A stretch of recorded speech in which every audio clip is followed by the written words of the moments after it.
Welcome to the presentation on financial reporting mechanics. This lecture is particularly important for those who do not have a strong accounting background. Let's talk about business activities first. In the context of financial accounting, broadly speaking, we have three kinds of activities: operating activities, investing activities, and financing activities. Operating activities refers to transactions or activities that are based on the core operation of a company. So, for example, sales related activities, paying your salaries, paying suppliers, these would all be examples of operating activities. Investing activities refers to buying, say, fixed assets or making other investments, would generally be referred to as investing activities. So both purchasing as well as selling of fixed assets would generally classify as investing activities. Financing activities, as the term implies, would mean things like raising money through debt or raising money through equity and then paying off shareholders or repaying loans would all be examples of financing activities. I would suggest that you take a look at Exhibit 1 in the curriculum to get a better sense for this. In the 2011 curriculum, this is on page 35. Accounting elements. There are 5 core accounting elements. Assets, denoted generally in the curriculum as A. Liabilities, owner's equity, often referred to as E. Revenue, and expenses. The first 3 you will see in the balance sheet, and revenue and expenses are in the income statement. There is also a concept of contra accounts that we will see in a lot of detail later, but a classic example of a contra account is depreciation. So a contra account is something that reduces the value of an asset account. So when there is depreciation of a fixed asset, that depreciation reduces the value of an asset. More on this later. At this stage, it's extremely important to understand the link between the balance sheet and the income statement. There are readings later on that talk about the balance sheet in a lot of detail and then the income statement in a lot of detail. But I am going to create perhaps the simplest balance sheet and the simplest income statement you'll ever see and use that to explain a critical link between these two documents.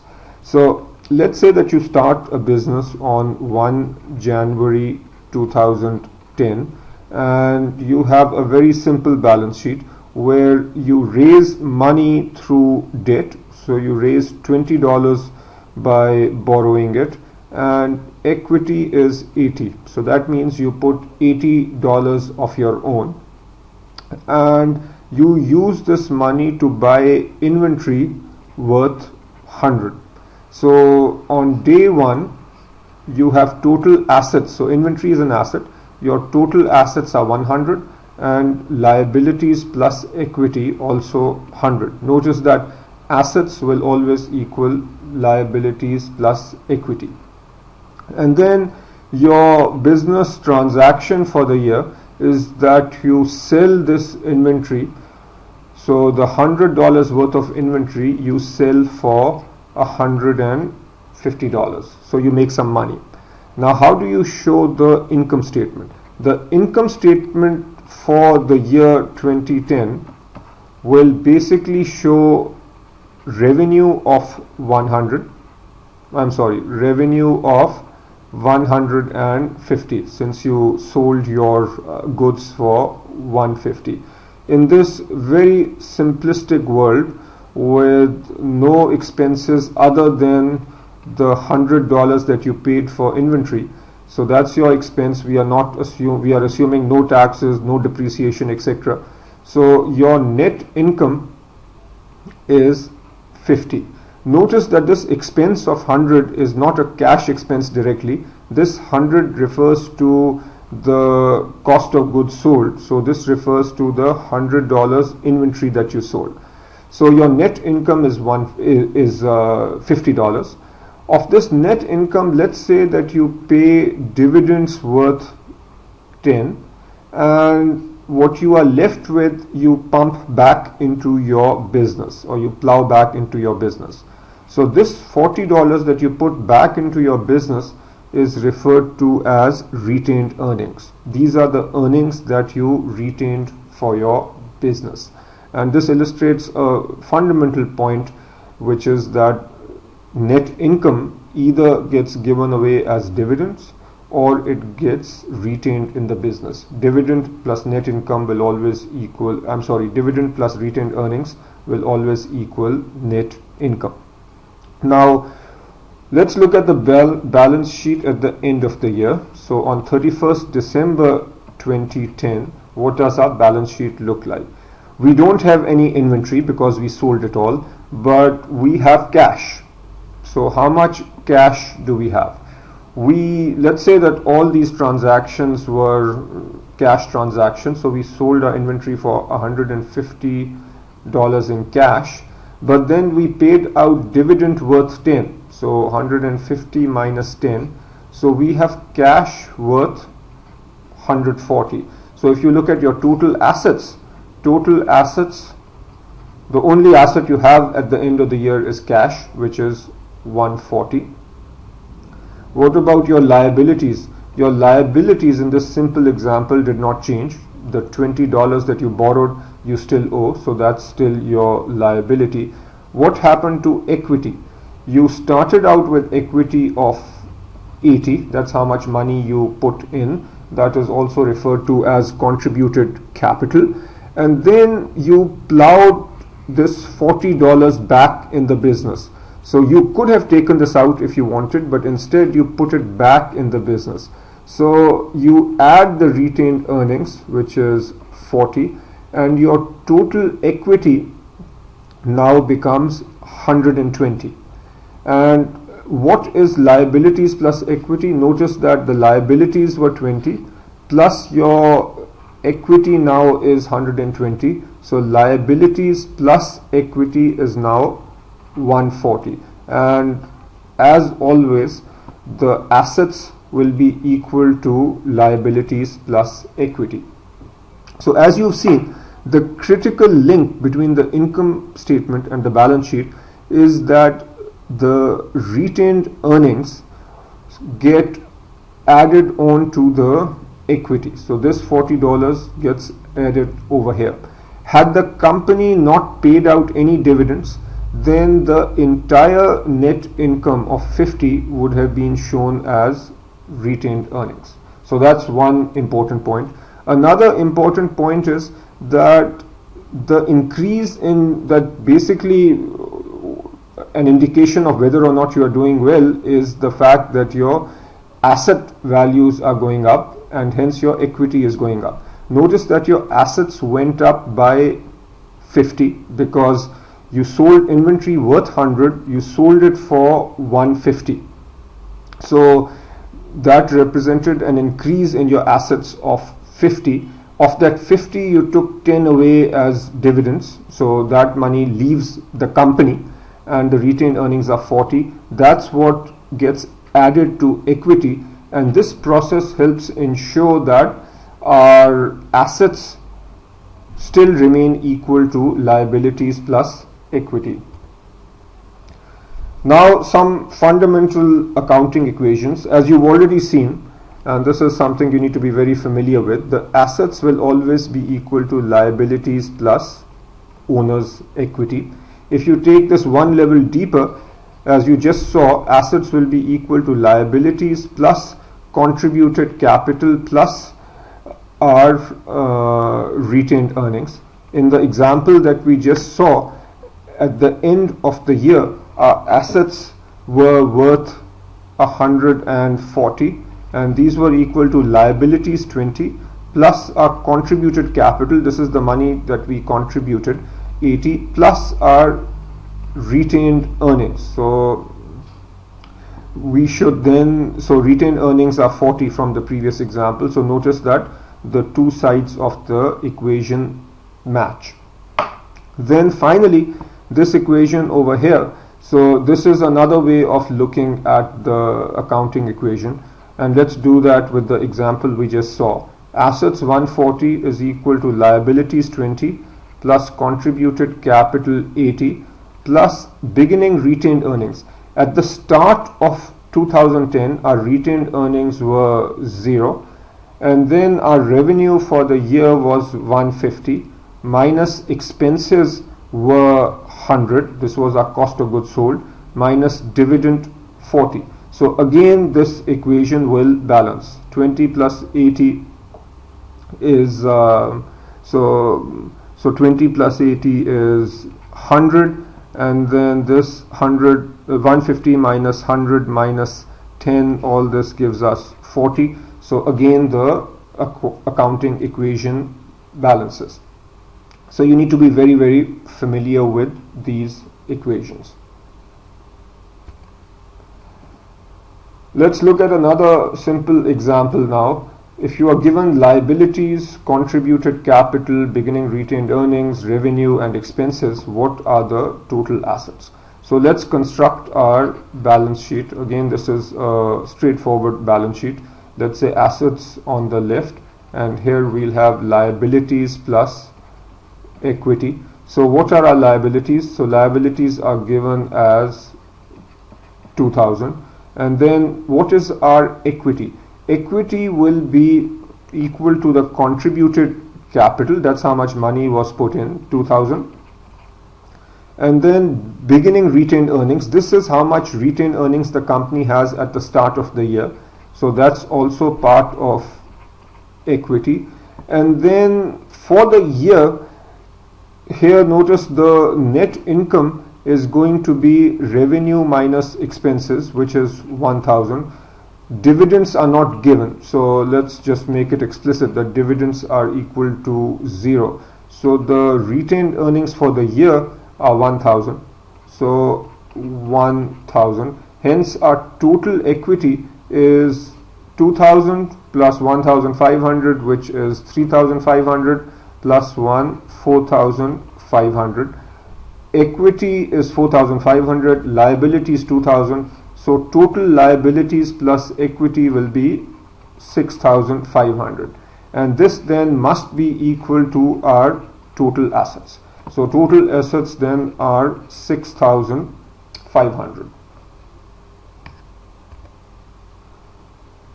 Now let's spend a little bit of time to understand how business transactions are recorded, and we will get a we'll understand the basics of what's called the double entry accounting system.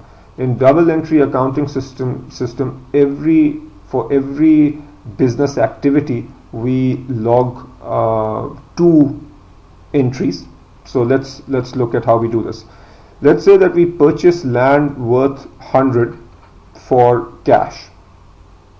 The accounting entry for this would be land, which is an asset, goes up by 100, and cash, which is also an asset, will go down by 100. And I want you to recognize the fact that our basic accounting equation, which we just saw, assets is equal to liabilities plus equity, this accounting equation must balance after we have made these entries. So notice, if land, which is an asset, goes up by 100 and cash, which is an asset, goes down by 100, this accounting statement will still hold. Borrow 500 to buy a tractor. When you borrow 500, what you do is create accounts payable. So you've not paid any cash, but you now have created a liability called accounts payable, because this becomes an obligation to pay later. You buy the tractor. So tractor is equipment, which is an asset, so this goes up by 500, and accounts payable, which is a liability, goes up by 500. So notice again, on the asset side we go up by 500, on the liability side we go up by 500. So this accounting statement holds. Pay electricity bill of 190 using cash. So in this case, what happens is your cash, which is an asset, goes down. So cash goes down by 190. This is an asset. And since the electricity bill is an expense, so notice from the previous slides, whenever you have a expense, what does that do to equity? So if you have a revenue, that increases equity, but if you have an expense, that reduces retained earnings, which reduces equity. So if you have an expense worth 190, then your equity through retained earnings, remember retained earnings is a component of equity, so your retained earnings, which is one component of equity, goes down by 190. So here again the accounting equation will hold, where an asset is going down and equity is going down by the same amount. If you buy inventory for 2000 cash and sell for 250 cash, here two different business transactions are taking place. So let's log the entries for each. When you buy inventory for 2000 cash, your inventory goes up by 2000 and your cash goes down by 2000. So that was the first entry. When you sell for 2500 cash, then your cash goes up by 2500.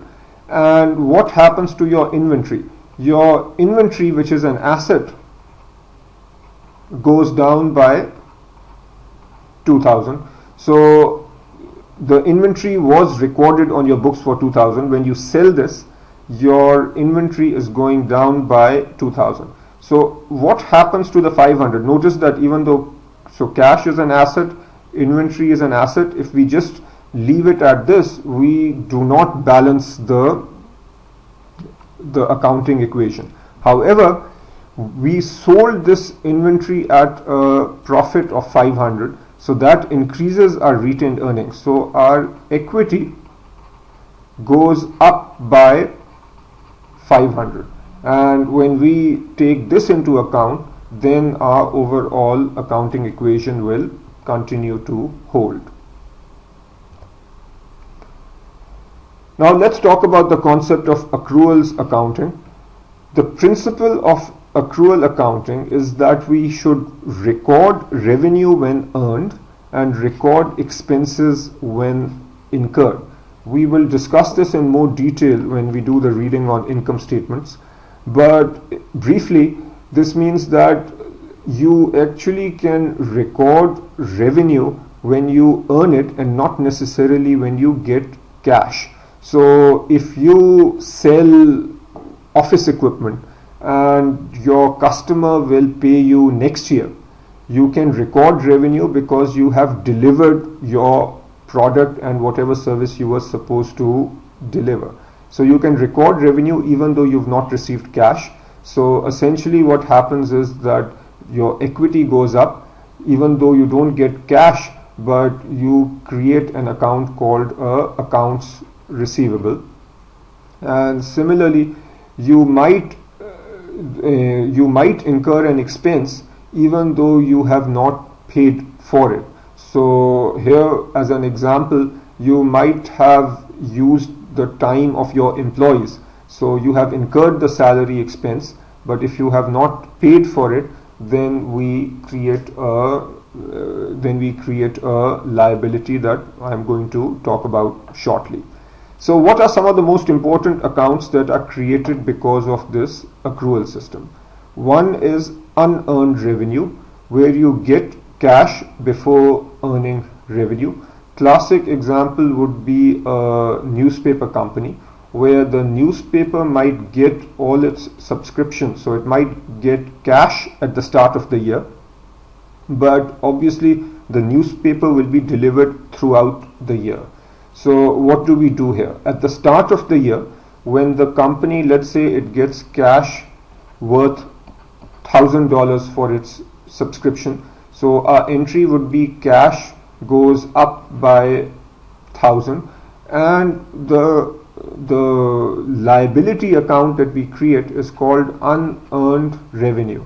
We call this a liability because this is an obligation on us now to deliver the newspapers. So unearned revenue at the start also goes up by 1,000. And then as we deliver the newspapers, so just to take a quick step back, so when you get the cash, asset goes up, liability goes up, so our accounting statement holds. Over the year, as we deliver the newspapers, we can reduce unearned revenue, which is a liability, and increase revenue, which would be a equity account. So that's unearned revenue. Remember, this is a liability. Accrued revenue. So earned revenue, there might be situations that I talked about earlier where you earn revenue but you do not get cash. So you've delivered your product or service and you are sure that you will receive the money later. So in this case, you can book your revenue even though you've not received cash. So what happens here is you have accounts receivable. This is the asset account which is created. So accounts receivable goes up, and on the right side of the balance sheet you record revenue, and hence equity goes up too. So notice the accounting statement, the accounting equation holds. Prepaid expenses. This is where you pay cash prior to recognizing expense. A good example here is if you pay the rent for your office space before the start of the year. So let's say the rent for 2010 is paid in December 2009. Now it does not make sense. Let's say that you paid $100 rent for 2010. It does not make sense to show this 100 as an expense in 2009. But you have already paid the cash. So what's the accounting entry? You say that your cash went down by 100 and prepaid expense went up. Prepaid expense is an asset. Cash obviously is an asset. So our accounting statement still holds because one asset went down and the other asset went up. Why is prepaid expense asset? This is so because by paying your rent early, you have essentially booked a future benefit. Benefit in the sense that in 2010 you can benefit from using the facility without having to pay rent. Then subsequently in 2010, as you use your office space, then your prepaid expense can come down, and your so prepaid expense, which is an asset, comes down, and your equity will also come down, and the accounting statement will continue to hold. Accrued expenses. This is where you incur an expense before paying cash. So an example here would be that, let's say in 2009 you did not pay salary to your employees, but they worked for you. So the salary expense is there. So let's say we are talking about salary expense. So you did not pay cash for this salary expense, but the people worked for you, so the expense was incurred. In this case, what do you do? So in 2000, so let's say that this is 2010. So in 2010, the salary expense was incurred, but you did not pay cash. So what entry do you record at the end of 2010? You basically create a liability called salaries payable, or this might be called accruals, but in any case you create a liability account where the liability goes up because you need to make this payment later, and since you have incurred the expense, your equity goes down. So you have liability going up, equity going down, and our accounting statement still holds.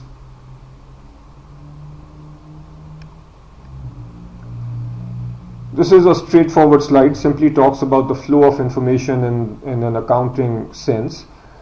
Journal entries get recorded in a general ledger. So all your accounting entries sorted by date. So in the order in which the transactions are taking place, the accounting entries, when they are sorted simply by date, they go into a document called the general journal. From an exam perspective, the critical thing to remember is general journal means that accounting entries sorted by date. When those accounting entries are sorted by account, so all inventory related transactions, say all accounts receivable related transactions, so when we sort by account, then we say that this is happening in the general ledger. So general ledger is tied with accounts. Trial balance shows only ending balances for all our accounts. So the trial balance will show the ending balance for inventory, accounts receivable, cash, etc., etc. So basically for all our assets and liabilities. Adjusted trial balance is simply makes any necessary adjustments to the trial balance, and this adjusted trial balance is what is used to create our financial statements, which is the income statement, balance sheet, cash flow statement, and so on. I would strongly encourage you to see Exhibit 11, which talks about this process in a little more detail.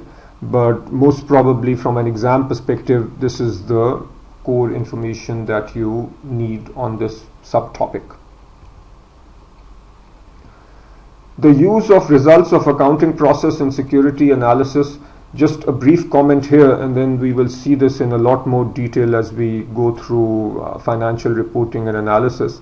But it's important to look at footnotes and management discussion and analysis.